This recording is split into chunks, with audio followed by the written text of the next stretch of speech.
In the photo, you could see a mist in the area that we were standing in. You see a glowing light just shooting up out of his arm. As we were walking in, I heard the voice say, "They're here," over the walkies.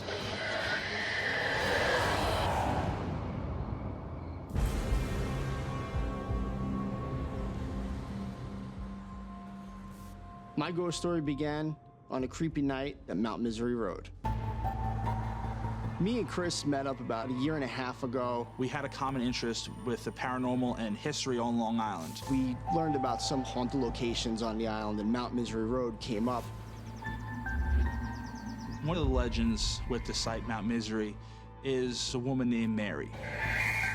A long time ago, there's a psychiatric hospital at Mount Misery Road, and a girl named Mary that was a patient broke out and got her revenge by burning it down. There was people that had passed away that had burned in the fire, and it's something that Mount Misery is known for. We decided to go check out that area and see what it's all about.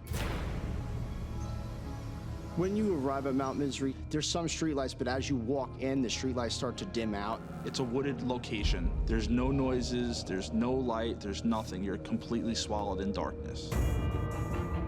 You start to look around because you can almost feel like somebody's watching you. You get very weird vibes from that area. As we're walking down this dark pathway, I kept feeling like there was this dark, shadowy figure just watching us. I kept looking behind me because, once again, I did feel like there was still something there. All of a sudden, we both had a feeling at the same time that we shouldn't proceed any further. So we stopped and I took a photo. In the photo, you could see a mist in the area that we were standing in. When I first looked at the mist photo, I definitely thought it could be paranormal because of the form that it took. There's nothing that was reflective. There was no one smoking a cigarette. When we took the picture, we couldn't see anything, but in the photograph, that's what showed up. As we were walking in, there was definitely something there, and knowing that freaked me out a little bit. So we continued down that pathway, and one of our friends, he had asked, "Someone is here, can you make my arm just go either really cold or really hot?" Right after that, he started feeling a tingling sensation and a coldness on his arm. So Chris actually took a photo. You see a glowing light just shooting up out of his arm. He felt like someone put their hand on his arm and just forced all their energy into him. That has never happened to one of us before. And that just proves that there definitely was something there with us that night. We walked about a quarter mile as a group, and the only thing we had running was the video camera and the walkies. So we got to another clearing. As we got deeper in, we started getting some static over the walkie-talkies. One of the other people that were with us, she felt like there was something there, so we stopped. Is anybody here right now? Like to speak with us? We got that creepy feeling once again right away. What the?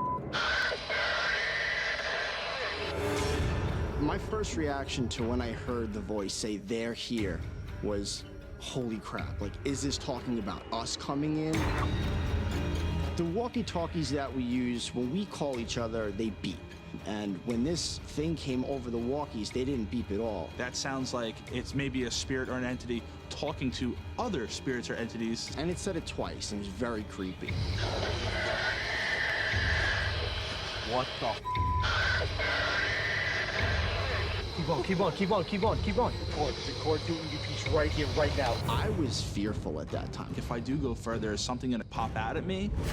And it was a male's voice, just very staticky and creepy, and it just went right through your body. I felt very scared, and we were just blown away and freaked out by it. What the? And then it started going deeper into it. Stop. Please let me out. Please let me out. And then you hear, "Let me out." Stop. That could be someone that was in the hospital at the time that it was burning. Keep going. If somebody's here, please give us a sign to here with us. Please let me out, I'm burning. That's a sign of help. You're hearing these different things that correlate with the story. Stop. It's Somebody's here. Please give us a sign that you're here with us. We didn't know what to do at the time. To me, that's someone who's crying out for their life and thinking that the people that were coming there could have been outsiders that can help them. Stop. Somebody's here. Please give us a sign that you're here with us.